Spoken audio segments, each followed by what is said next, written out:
The light of day barely filtered through the silhouette of the young woman who knocked on your bedroom door.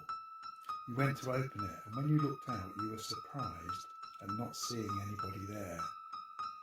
Madame de Rosen and I would soon be the subjects of the most pleasant rumours.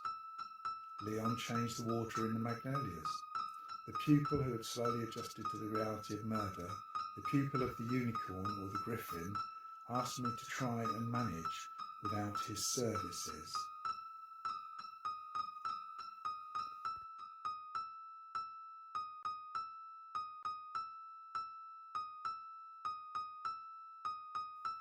From my bed, all I could see was the hotel's enormous neon light flashing in the street like a heartbeat. On one of its arteries was written the word Central, on another the word Cold. Lions cold, ducks cold, or babies cold. But Leon the cameo knocked at my door again. The sun had just finished shining its empty light onto his logbook, and its vibrations could be felt all the way from his waistcoat to the roots of his moustache. He spoke recklessly, doing his utmost to annoy me.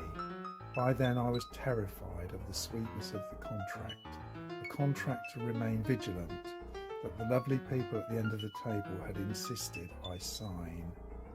The great bearer of light asked me to show him where to find the road to immortality.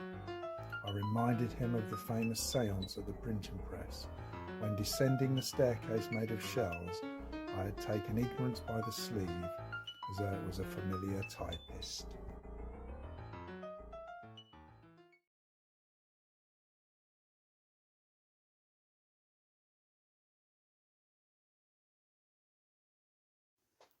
I met this woman in a huge vineyard a few days before the harvest, and I followed her one evening along the wall of a convent.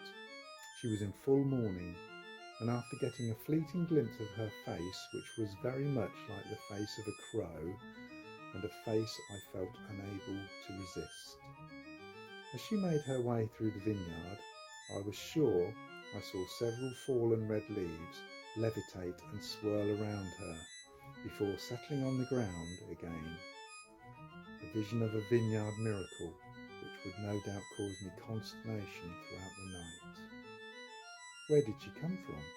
And what did this vineyard growing in the centre of the city on the site of a former theatre remind me of, I wondered. She did not turn around to look at me again, and if it hadn't been for the occasional flash of her thigh, which she let me see at times, I would have despaired of ever touching her. I had almost caught up with her when she stopped, turned to face me, and half opened her coat, revealing her nakedness, which was far more bewitching than any bird.